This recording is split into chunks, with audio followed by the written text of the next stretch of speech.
everybody. Well, I got to tell you, it's my honor to be here, and I was standing back here and listening to Becca Balint. The Vermont congressional seat, I think it's fair to say, is in good hands, really good hands. And I heard my colleagues, and it is true I'm going to the Senate. You know, it's kind of like a big deal. I was over there for orientation. They're treating me like I'm, a senator, and kind of felt good for a while. But it's not all it's cracked up to be. You know, at the end of the day, somebody came over and handed me a key and said, your office is in the basement of one of those buildings over there, Dirksen, I think. And I went over, and it's like these dark rooms with no windows. And they told me, come back in 6 or 7 months. We may have a real office for you. That's a true story. I'm not kidding. Hey, it's serious what's going on. We are here to defend democracy. Our democracies here in the United States and in Israel are under very severe threat. We're all here because we love the United States. We all love Israel. But our deepest commitment is not to the United States as it is, or to Israel as it is. Our commitment is to the ideals upon which America was founded and Israel was founded. And think about our declaration in the Israeli Declaration of Independence. Ours still rings so excitingly true today. All men are created equal and are entitled to life, liberty, and the pursuit of happiness. And we take that as an injunction to make it our life's work and the life work of this nation to expand those ideals of liberty and freedom and to make them a reality for all people in this country, women, obviously, as well as men, people of all races and all creeds and identities.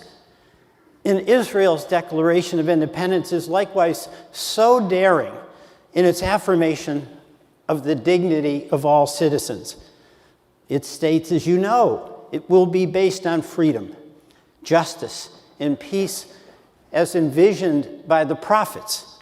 It will ensure complete equality of social and political rights to all its inhabitants, regardless of religion, race, or sex. Now, we've had a powerful tool in this country and in Israel since its founding to achieve those aspirational goals, and that's our democracy. Democracy, that form of government where we all have a seat at the table and where we expand the table and set more chairs so that all will be heard.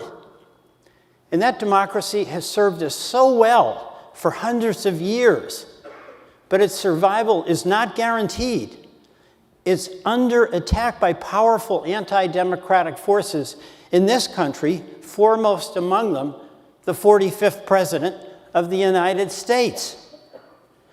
You know, less than 2 years ago, as we all know, January 6th, the Capitol was attacked by that angry, violent mob, provoked, in fact, by the former president. They had a stated intent goal on overturning the free and fair election. I was in the gallery during the attack with colleagues. I was 20 feet from where that shot was fired. I could hear and I could see the attackers trying to break down the doors, shattering the glass of those iconic entry doors where the president comes to Congress to give the address to the nation. And I heard the shouts of "Hang Mike Pence" and "Where's Nancy?" But amidst all this turmoil of those moments, the shot and the glass shattering, my most vivid memory is not the fear I had. My most vivid memory is that even as I was there and seeing it happen, I did not believe it was happening. This was the United States of America. This cannot be happening. And I had, during all of this, a police officer with his gun drawn standing over me. I didn't believe it was happening. We've never had in this country a violent attempt to stop the peaceful transfer of power. But you know what? As sad as that was, and as scary as it was for all of us, what awaited us when we returned to the Capitol at 3 a.m. was even sadder still, and for our nation more terrifying. 147 of my colleagues, they voted, despite the violence, to overturn the election of Joe Biden as President of the United States, a clear rejection of our democratic system. And these were 147 people I'd worked with, many of whom I knew well, many of whom I had real affection for, and all of whom I had wrongly assumed shared the norm that the people would decide who our leader was, not the politicians. It was the saddest day of my 16 years serving in Congress. Despite the attack, Joe Biden was inaugurated, but the battle to preserve our democracy continues, and that's, of course, why we're here. And we can take heart. You know, we made real progress in November. Despite over 300 Republicans running on Stop the Steal for governor, for U.S. Senate, for the House, for secretaries of state, American voters, by and large, repudiated them. But the fight does continue. You know, Donald Trump, the 45th president, now wants to be the 47th president. And he continues to promote the Stop the Steal lie. And he is spewing increasingly anti-democratic propaganda. Just yesterday, he said he'd throw out the Constitution. He's gone so far as to have dinner with Nick Fuentes, an avowed racist and anti-Semite, and condone his hate-filled agenda. And all of us here, too, are concerned about what's happening in Israel, contending with many of these same forces. The former prime minister is maneuvering to be the future prime minister and reaching out to parties in Israel that were previously deemed completely outside the boundaries of Israel's democratic traditions. You know, Bibi didn't have dinner with Trump and Ye and Fuentes, but it's clear he's serving the same menu, welcoming Ben-Gvir, someone convicted of inciting racism and supporting Jewish terrorism, and building a coalition with Smotrich, a virulent opponent of LGBTQ rights. Netanyahu hasn't explicitly said, like Trump, that he'd tear up the Constitution, but his actions display a callous disregard for the principles of Israel's Declaration of Independence. Why is he working to create a government that not only opposes the two-state solution, but one that would include ministers who would expel Arab Israeli citizens? That's 21% of Israel's population, 20% of its doctors, 25% of its nurses, almost 50% of its pharmacists. And just as I could not believe the House chamber was being attacked, even as I was there when it was, none of us want to believe that Israeli politicians are forming a coalition that includes ministers who so violently oppose the universal commitment of Israel's magnificent Declaration of Independence that makes all citizens equal. Israel has never, ever gone there before.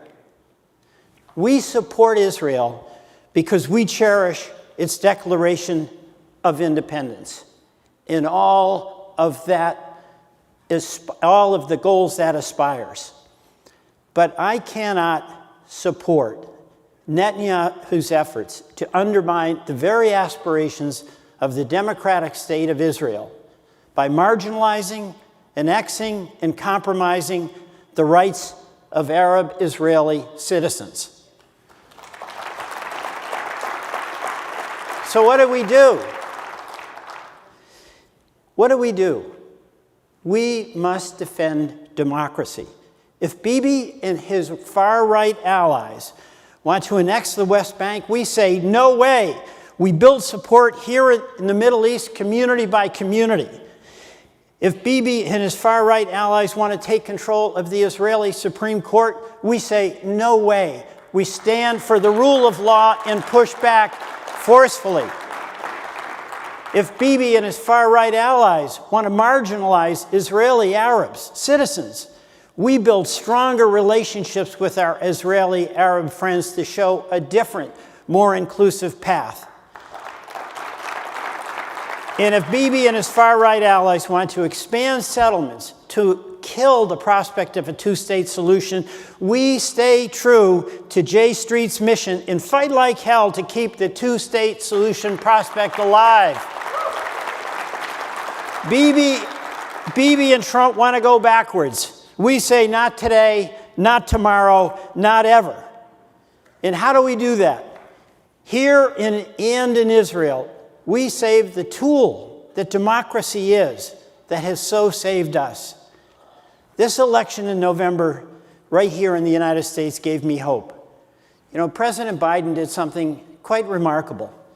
His poll numbers were down. The narrative, just only a few weeks ago, that was established in this election was that it was about inflation in the economy, and Republicans would sweep the House and probably take the Senate. Despite that, President Biden, a week before the election, went to Union Station and spoke about democracy. And American voters responded. Our fellow citizens defended democracy. Stop the steal. Election denier candidates were rejected. We lost the House, but only barely.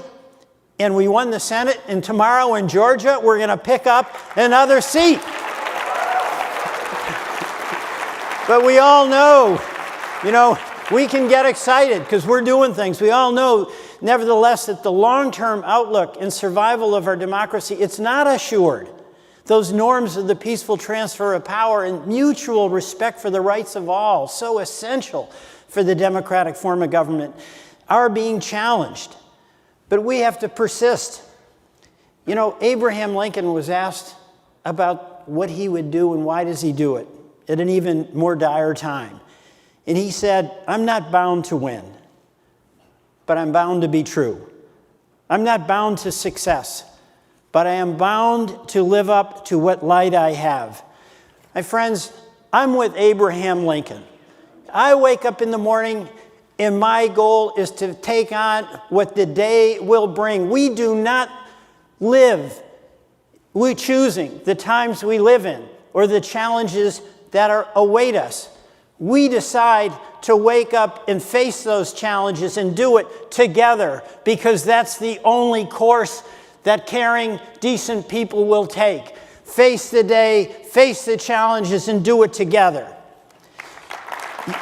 You all have made your decision by being part of J Street, by committing to the values that this organization has embodied since its founding. That we will continue to do to expand that democratic table so that the mother in Jerusalem, that young small business owner in Ramallah, that student in Tel Aviv, each has a seat at the table. Each is invested in strengthening Israel's democracy, the tool that we must use to improve the lives of all of our citizens here and there.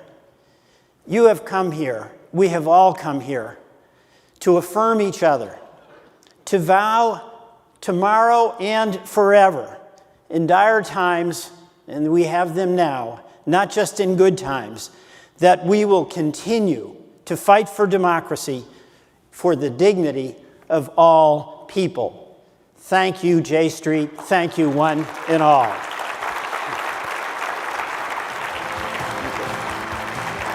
Bye-bye.